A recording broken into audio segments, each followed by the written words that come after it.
Autotech motivational में आपका स्वागत है। आज हम डिस्कशन करने वाले हैं ऑटोमोबाइल इंडस्ट्री के कुछ अप्स एंड डाउन्स के ऊपर और जॉब्स के ऊपर। कितनी जॉब्स वैकेंसीज और कहाँ से जनरेट होती हैं जॉब वैकेंसीज। तो बेसिकली ऑटोमोबाइल इंडस्ट्री, जैसा कि अभी आप जानते हैं कि गाड़ी जो पहले गाड़ी आती थी उसका जो इंजन होता था उस पर कोई मॉड्यूल वगैरह है या फिर ज़्यादा वायरिंग जैसी कोई चीज़ नहीं होती थी। जस्ट लाइक पानी वाले इंजन टाइप होती थी, जैसे अपने खेतों में पानी वाला इंजन होता है, उसके जनरेटर को हमने हैंडल मारा और वो स्टार्ट हो जाता था। मतलब उसको किसी भी बैटरी की जरूरत नहीं पड़ती थी, कोई तार वगैरह की जरूरत नहीं पड़ती थी। लेकिन आजकल की जो गाड़ियां हैं बड़ी हाईली क्लासिफाइड हैं। गाड़ी के अंदर कंफर्ट के लिए एसी होता है, सेफ्टी के लिए एबीएस लगा होता है और एयर बैग्स लगे हुए होते हैं, ईबीडी होता है। Lots of features in available in this car. जितने ज्यादा गाड़ी के अंदर फीचर्स बढ़ते हैं उतने ही ज्यादा आप ये समझ लिए कि जॉब अपॉर्चुनिटीज भी बढ़ रही हैं। बिकॉज ऑफ दैट कि पहले जो गाड़ी होती थी वो एक मैकेनिकल व्हीकल था, बिल्कुल मैकेनिकली था। जैसे कि अपन को नट बोल्ट खोला और उसको रिपेयर किया जा सकता था। बट अभी की जो गाड़ी है उसको रिपेयर करने का तरीका बिल्कुल डिफरेंट, बिल्कुल चेंज हो गया। क्योंकि उसके अंदर बहुत सारी वायरिंग लग गई, यानी तारें बिछा दी गई, तारें लगा दी गई। कुछ कंट्रोल मॉड्यूल भी लगे हैं जिनके अंदर प्रोग्रामिंग होती है। तो कहीं ना कहीं आईटी आईटी वालों का भी काम आ चुका है, यानी आईटी सेक्टर भी इन्वॉल्व होता है गाड़ी को बनाने में। और मैकेनिकल इंजीनियर्स तो इन्वॉल्व होते ही हैं, बट उसके अलावा भी एरोडायनेमिक्स यानी कि एक और फील्ड ऐड हो गई। मतलब लॉट्स ऑफ फील्ड। अब गाड़ी को बनाने में बहुत सारे इंजीनियर्स का योगदान होता है, mechanical engineer, electrical engineer, IT engineers. और अभी की बात करी जाए तो कुछ साल पहले हमने देखा था कि 2019-20 के अंदर कोविड का इम्पैक्ट आया था। कोविड से पहले की अगर मैं थोड़ी सी ग्रोथ की अगर बात करूं तो पैसेंजर व्हीकल सेल्स जो आप देख रहे हैं ये लैक्स में है, यानी लाख में है। तो 14-15 में करीब 26 लाख गाड़ियां जो है सेल हुई थी इंडिया के अंदर। ये सिर्फ इंडिया का फिगर है, इंडिया से बाहर का नहीं है। 14-15 में 26 लाख गाड़ियां सेल हुई, 15-16 में 27.9 लाख, यानी ऑलमोस्ट 28 लाख गाड़ियां जो है सेल हुई। 16-17 में 30.5 लाख गाड़ियां, 17-18 में ऑलमोस्ट 33 लाख, 18-19 में 33.8 लाख और 19-20 के अंदर ये फिगर क्या है, ड्रॉप डाउन हो गया। ड्रॉप डाउन होकर के जो 15-16 के अंदर जो सेल्स हुई थी वो लगभग उतना ही सिमिलरली 19-20 के आसपास 19-20 में भी आएगा, या फिर ये कह सकते हैं कि उससे भी काफी नीचे रहा। इसका रीजन बड़ा ही सिंपल सा है कि जब कोविड कोविड का सिनेरियो स्टार्ट हुआ था तो बहुत सारी मिथ्स फैल गए थे कि अभी स्टेबल नहीं हो पाएंगे। अगर हम इंडस्ट्री स्टेबल नहीं होगी, लोग स्टेबल जिंदा ही नहीं बचेंगे तो गाड़ियों का क्या करेंगे। बहुत सारे मिथ्स थे उस टाइम पे। तो उस टाइम पे सबसे ज्यादा क्या है, सेल्स की डीग्रोथ हुई और ऑलमोस्ट 4 साल की जो ग्रोथ थी वो एक ही टाइम पे और एक ही सिनेरियो में बिल्कुल ड्रॉप डाउन हो गई। तो ये हर चीज के साथ हुआ था। स्टॉक मार्केट भी इसी तरीके से क्रैश कर गई थी उस टाइम। कमर्शियल व्हीकल्स की अगर हम सेल देखें तो यहाँ पर भी सेम ही सिनेरियो है। हर साल ग्रोथ मिली, लेकिन 19-20 में जो ग्रोथ थी वो सिमिलरली 15-16 के आसपास जो ग्रोथ थी वहां पर मैच हो गई। अब बात करते हैं थ्री व्हीलर सेल्स की, यानी कि जिन गाड़ियों के अंदर 3 व्हील्स लगे होते हैं उनकी सेल्स की बात करते हैं। तो ये थ्री व्हीलर सेल्स जो है वो उसके साथ भी अप्स एंड डाउन चलते रहते हैं। बिकॉज ऑफ थ्री व्हीलर्स जो यूज होते हैं वो या तो कमर्शियल्स में यूज होते हैं या फिर आप ऑटो वगैरह जो अपने आपको दिखाई देते हैं उनमें यूज होते हैं। टू व्हीलर सेल्स की बात करें तो ये सबसे ज्यादा नंबर्स की आंकड़ों की बात करें तो सबसे ज्यादा नंबर्स में बिकने वाला अगर व्हीकल कोई है, यानी ऑटोमोबाइल का व्हीकल कोई है, तो वो यहाँ पर आपकी बाइक्स ही हैं, टू व्हीलर्स ही हैं। जिसमें स्कूटी, बाइक्स, डिफरेंट टाइप्स के टू व्हीलर्स आते हैं। अब यहाँ पर आप देखोगे तो 160 लाख गाड़ी है, यानी 160 lakh bikes two wheelers sale हुए। तो ये सबसे बड़ा फिगर है। लेकिन इसके साथ भी सेम ही हुआ, ग्रोथ काफी अच्छी थी, बहुत अच्छी ग्रोथ थी, लेकिन 19-20 में ड्रॉप डाउन हुआ। अगर हम आज की बात करें तो ये सेल्स फिगर बढ़ करके दोबारा 18-19 के फिगर से भी ऊपर जा चुके हैं। तो ग्रोथ की बात करें तो ग्रोथ तो काफी अच्छी है इंडस्ट्री के अंदर, ग्रोथ में तो कोई कमी है नहीं है। ना ही मुझे दिखाई दे रही है, ना ही आप लोगों को दिखाई दे रही होगी।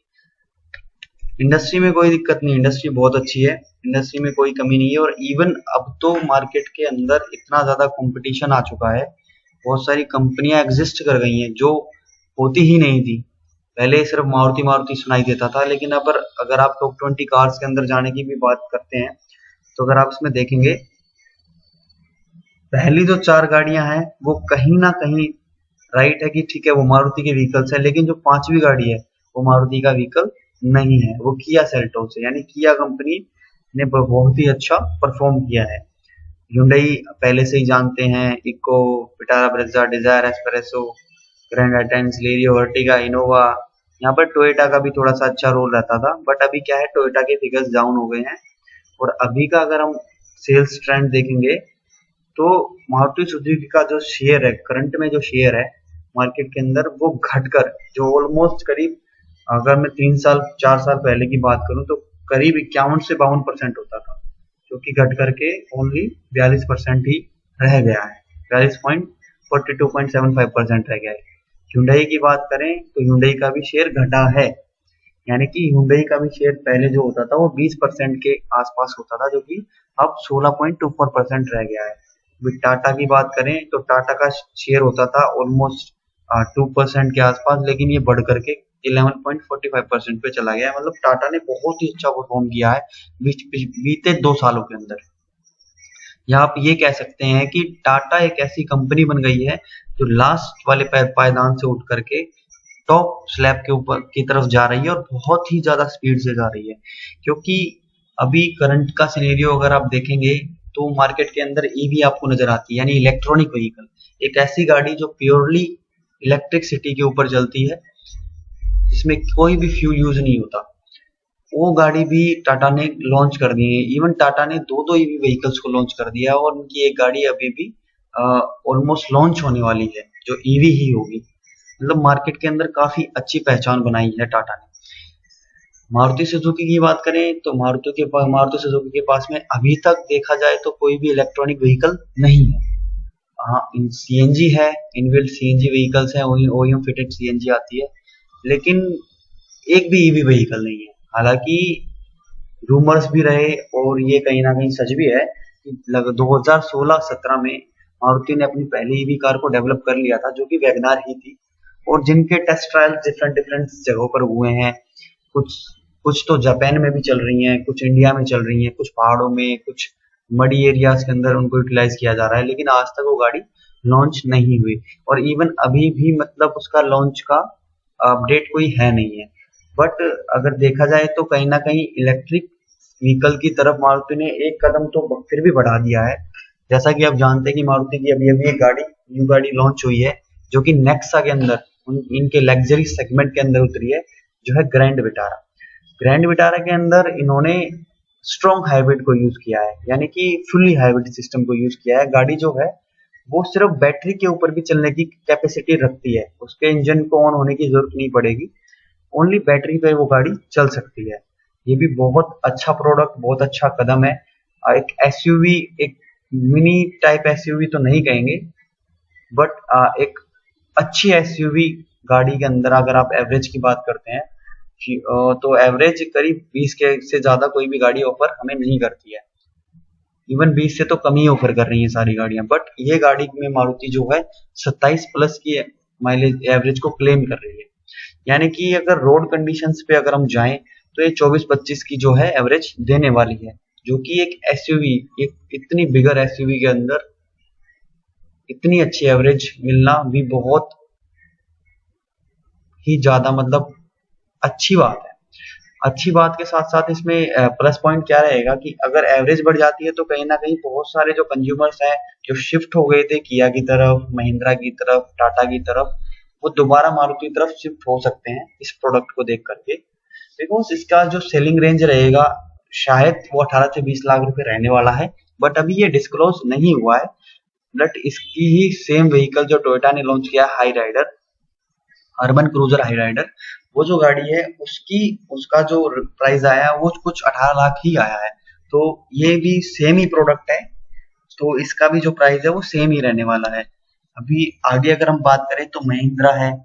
ये भी देखने वाली बात है कि महिंद्रा भी बहुत नीचे वाले स्लैब्स में हुआ करती थी, बट अभी के सिनेरियो को देखा जाए तो महिंद्रा ने काफी अच्छा परफॉर्म करते हुए अपने आप को चौथी पोजीशन पे ला करके खड़ा कर दिया है। किया जो अभी अभी रिसेंटली इंडिया के अंदर आया था, लेकिन ग्रोथ अगर उसकी देखें तो बहुत ही अच्छी, बहुत ही ज्यादा अच्छी ग्रोथ है। टोयोटा जो है वो फिसल कर नीचे आया है, रेनो भी कहीं ना कहीं ऊपर आया है, होंडा ने भी अच्छा परफॉर्म किया है। वोक्सवैगन जो है इसकी परफॉर्मेंस बहुत ही डाउन रही है। और एमजी की बात की जाए, ये एक नया ओईएम है जो इंडिया के अंदर आया था। इसने भी मतलब 2019 के अंदर ही इलेक्ट्रॉनिक व्हीकल को लॉन्च कर दिया था इंडिया के अंदर आते ही। और इनकी जो ईवी थी वो भी काफी अच्छा प्रोडक्ट है और काफी अच्छी उसकी सेल्स भी रही है। कहीं ना कहीं देखा जाए तो ईवी गाड़ियों की सेल्स जो है वो बढ़ रही है। और जिस मैन्युफैक्चरर के पास ईवी व्हीकल है, कहीं ना कहीं उसका सेल्स वॉल्यूम भी बढ़ा है, जिसका असर आप देख सकते हैं किया और एमजी। और साथ में टाटा, टाटा जो बहुत ही पैसेंजर सेगमेंट के अंदर टॉप टॉप स्लैब्स की तो बात नहीं कर सकते, लोएस्ट स्लैब्स में रहता था, वो आज के टाइम में टॉप स्लैब में आ चुका है। मतलब सुपर थ्री के अंदर टाटा कहीं ना कहीं एग्जिस्ट करता है। और इवन इसका day by day market share बढ़ता जा रहा है, इनकी सेल्स वॉल्यूम बढ़ रही है। और हो सकता है कि कुछ आने वाले ईयर्स के अंदर हुंडई को भी पीछे छोड़ दे टाटा। कुछ कुछ इस तरीके का हो सकता है कि फर्स्ट तो मारुति रहने वाली है, बिकॉज आज भी मारुति का जो शेयर है वो प्रोडक्टिवली बहुत ज्यादा है। आप 42.75% का शेयर होना अपने आप में भी बहुत ज्यादा बड़ा डिफरेंस होता है। उसको तो कवर अप नहीं कर पाएंगे, बट ये पॉसिबिलिटी है कि टाटा दूसरी पोजीशन पे आ सकती है, ह्यूंडई तीसरे पे, और महिंद्रा जो है अपनी पोजीशन को बनाए रख सकती है, या फिर किया भी कहीं ना कहीं काफी अच्छी टक्कर देते हुए महिंद्रा को पीछे छोड़ सकती है। ये तो बात हो गई कि सेल्स वॉल्यूम और मार्केट शेयर की, कौन सी कंपनी कौन सा ओईएम कितना मार्केट के अंदर शेयर रखता है। अब बात करते हैं जॉब्स की। जॉब्स हमें कैसे मिल सकती हैं? जैसे कि प्लांट्स के अंदर जॉब पाना बड़ा इजी नहीं होता, बड़ा डिफिकल्ट होता है।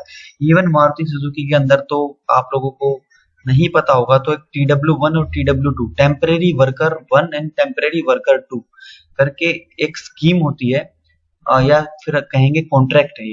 एक कॉन्ट्रैक्ट होता है जिसमें 7 मंथ्स के लिए एक आईटीआई के कैंडिडेट, एक डिप्लोमा के कैंडिडेट को हायर किया जाता है।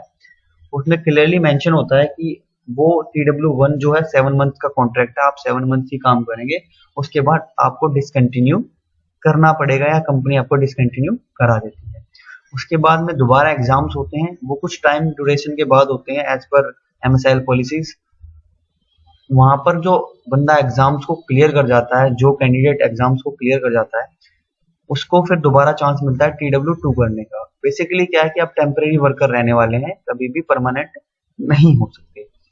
तो यहाँ पर क्लोज सैलरी तो बहुत अच्छी मिलती है, इवन 24 से 25 हजार रुपए सैलरी मिलती है TW1 को, और TW2 को भी कुछ इससे अच्छा पैकेज ऑफर किया जाता है। लेकिन यहाँ पर जॉब की स्टेबिलिटी नहीं है, यहाँ पर आपको परमानेंट वैल्यूज नहीं मिलती। यहाँ पर आप सिर्फ 7 मंथ्स के लिए ही उस पैसे को अर्न करने वाले हैं, या फिर उस इनकम को अर्न करने वाले हैं। उसके बाद आपको डिसाइड करना पड़ेगा कि आपको कहाँ जाना। बेसिकली कुछ बहुत सारे आईटीआई कैंडिडेट्स क्या करते हैं, पहले आईटीआई करेंगे, आईटीआई करने के बाद में कोशिश करते हैं कि हम मारुति की तरफ बढ़े, बिकॉज मारुति को काफी ह्यूज रिक्वायरमेंट होती है, सेल्स वॉल्यूम है बहुत ज्यादा है, मैन पावर की रिक्वायरमेंट भी बहुत ज्यादा ही रहती है। लेकिन मैन पावर की रिक्वायरमेंट बहुत ज्यादा है, बट आईटीआई के कैंडिडेट को हायर तो कर लिया जाता है, बट वो 7 मंथ्स के बाद फिर वहां से ड्रॉप डाउन होता है, छूट जाती है उसकी जॉब। उसके बाद वो बंदा कहाँ जाएगा? अब बात की जाए कि वो कहीं और कुछ कर सकता है, तो जो 7 महीने का उसका एक्सपीरियंस रहा होगा वो कुछ इस तरीके का होता है कि जस्ट लाइक एक लाइन पे बहुत सारा काम हो रहा होता है। एक लाइन पे एक बंदा कोई 4 बोल्ट टाइट कर रहा है, कोई माउंटिंग के बोल्ट टाइट कर रहा है, कोई व्हील्स नट को टाइट कर रहा है, कोई सिर्फ बम्पर प्रोटेक्टर सी लगा रहा है। तो इस तरीके से काम जो है बटा हुआ होता है, चैनलाइज होता है, इसीलिए चेन चेन सिस्टम उसको बोला जाता है। चेन पे गाड़ी चलती है, यानी एक लाइन पे गाड़ी चलती है, और लाइन पे वन बाय वन जो जो स्टेशन होते हैं उस पे काम होता रहता है। लेकिन वो बंदा जब उस प्लांट से बाहर निकलता है तो उसकी जो नॉलेज होती है वो इवेंचुअली जीरो होती है मार्केट प्लेस के लिए।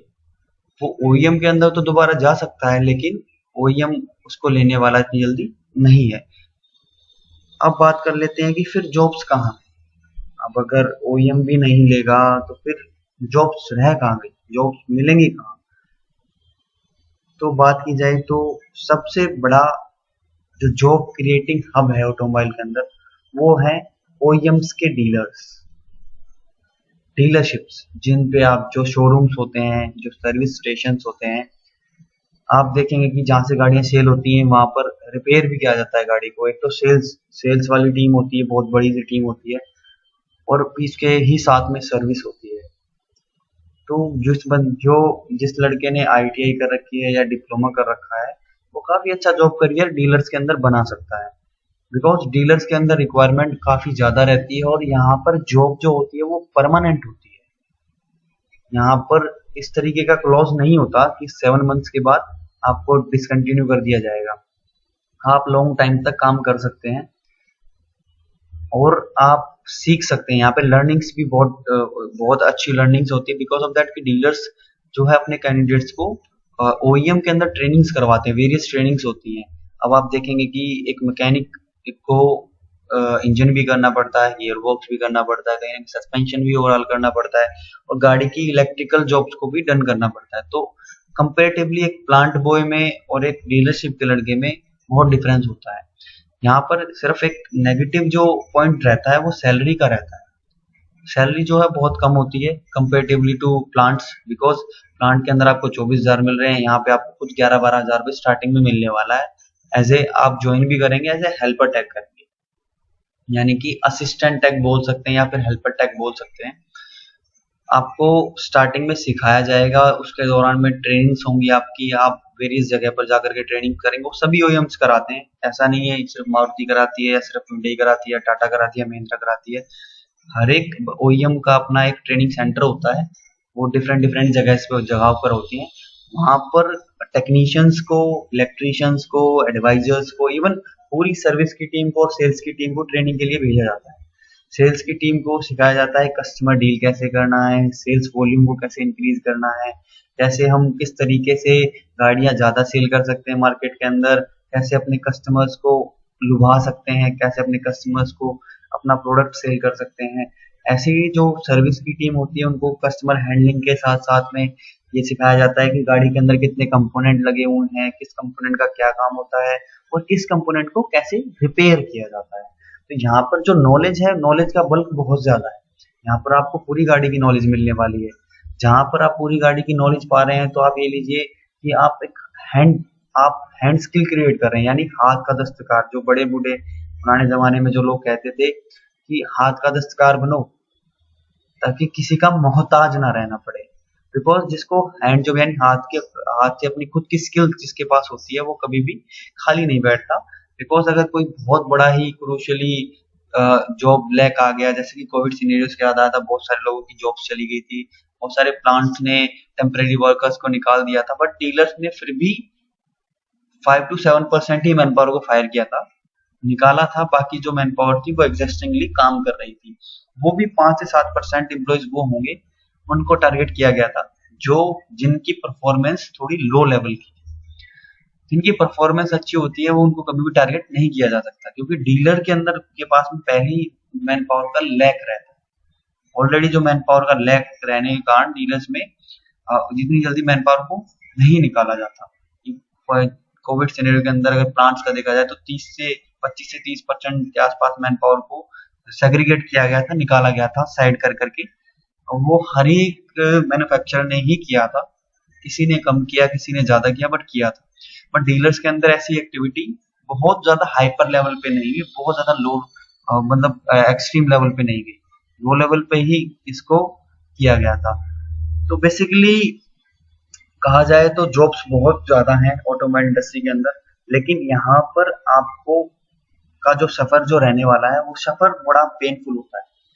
आप हेल्पर टैग ज्वाइन करते हैं, आपको टेक्नीशियन वाले कपड़े पहनने पड़ते हैं स्टार्टिंग में, और उसके साथ में बेसिकली मेरा कहने का तात्पर्य ये है कि एक टेक्नीशियन ही क्यों ज्वाइन करना पड़ता है, क्योंकि अगर आप टेक्नीशियन ज्वाइन करते हैं तो काफी दूर तक जाने वाले हैं, लेकिन अगर आप ज्वाइन करते हैं एज ए एडवाइजर या एज ए फ्रंट कोऑर्डिनेटर, तो उसमें क्या होता है कि आपको थोड़ा सा लैग होता है एजुकेशन का। व्हाट अबाउट मतलब व्हीकल के बारे में पूरी नॉलेज नहीं होती, क्योंकि फ्रंटल टीम की जो जो ट्रेनिंग्स भी होती हैं या फिर उनको डील भी करना पड़ता है, तो बेसिकली वो 70 to 75% only customer he deal कर रहे होते हैं, यानी कि उनका सॉफ्ट स्किल्स का ही काम होता है। बट बैकएंड पे जो टीम है, जो टेक्नीशियन जा रहा है बंदा, उसको गाड़ी पे परफॉर्म करना है और एक टाइम के बाद प्रमोट करके फ्रंट टीम का पार्ट बन जाना है। तो बात की जाए एक डायरेक्टली फ्रंट टीम के अंदर आए हुए बंदे की और एक फ्लोर से, यानी कि एक टेक्नीशियन जो कि एक टेक्निकल जॉब को करके आगे आता है, तो उस बंदे को बहुत अच्छी नॉलेज होती है। तो knowledge plus soft skills it's like मतलब सुपरस्टार। वो बंदा कस्टमर को जो सिखा सकता है, कस्टमर को जो समझा सकता है, कस्टमर को जो एक्सप्लेन कर सकता है, वो डायरेक्ट जो फ्रंट टीम का पार्ट बनाता है वो बंदा कभी नहीं कर पाएगा, उस लेवल को कभी रीच नहीं कर पाएगा। कई बार बहुत सारे कस्टमर यूट्यूब के ऊपर देख करके विजिट करते हैं तो थोड़ी सी प्रॉब्लम्स आती है, लेकिन कंपेरेटिवली वो बंदा उनको बहुत अच्छे से डील कर सकता है और कस्टमर की क्यूरी को भी रिजॉल्व कर सकता है। ऐसा नहीं है कि वो कस्टमर की क्यूरीज को रिजॉल्व नहीं कर पाएगा, उसको भी सपोर्ट लेना पड़ेगा बैकएंड की टीम का। बट कंपेरेटिवली जो टेक्नीशियन है वो बहुत अच्छे तरीके से उसको टैकल कर पाएगा। आगे अगर बात करते हैं कि भाई कैसे ज्वाइनिंग करें, डीलर्स में कैसे जाएं, डीलर कहाँ होता है, कैसे होता है, तो अगर मैं बात करूं तो आप किसी एक मिड सेगमेंट की सिटी में रहते होंगे तो आपको कहीं ना कहीं मारुति का शोरूम दिखाई दे जाएगा, कहीं ना कहीं महिंद्रा का शोरूम दिखाई दे जाएगा, टाटा का शोरूम दिखाई दे जाएगा, hyundai का। तो ये तो कुछ ऐसे ब्रांड्स हैं, ऐसे ओईएम्स हैं जिनके डीलरशिप्स आपको बहुत ज्यादा दिखाई देने वाली हैं। मारुति की तो इवन आपको 15 से 20 किलोमीटर के एरिया में जरूर दिखने वाली है, अगर आप मेट्रोपॉलिटन सिटीज की बात करें तो। रूरल एरियाज में भी 30 से 35 किलोमीटर, 40 किलोमीटर के अंदर आपको इनकी वर्कशॉप दिख जाती है। तो आप यहाँ पर ज्वाइन कर सकते हैं और बहुत ही अच्छा करियर बना सकते हैं, स्टार्ट कर सकते हैं एज ए टेक्नीशियन से। लर्निंग बहुत अच्छी होती है, आप लर्न कर सकते हैं, आप पूरे व्हीकल के बारे में सीख सकते हैं और उसके बाद आप प्रमोट होकर के जब फ्रंटल टीम का पार्ट बनेंगे, उसके बाद आपके पास बहुत सारी अपॉर्चुनिटीज हैं। पहले हेल्पर टैग, फिर टेक्नीशियन, फिर सीनियर टेक्नीशियन, फिर इंजन टैग, फिर ट्रांसमिशन टैग, फिर उसके बाद में टेक्निकल एडवाइजर। मतलब वेरियस पोजीशंस हैं जहाँ पर जाकर के आप अच्छी जॉब अपॉर्चुनिटी को ग्रैब कर सकते हैं। यहाँ पर सैलरी इंक्रीमेंट में टाइम जरूर लगता है। आपको लग रहा होगा कि यार 11-12 हजार रुपए में तो क्या ही होगा। यही सबसे बड़ा लैग होता है कि कोई आईटीआई का कैंडिडेट या डिप्लोमा कैंडिडेट सीधा डीलर्स को ज्वाइन नहीं करता।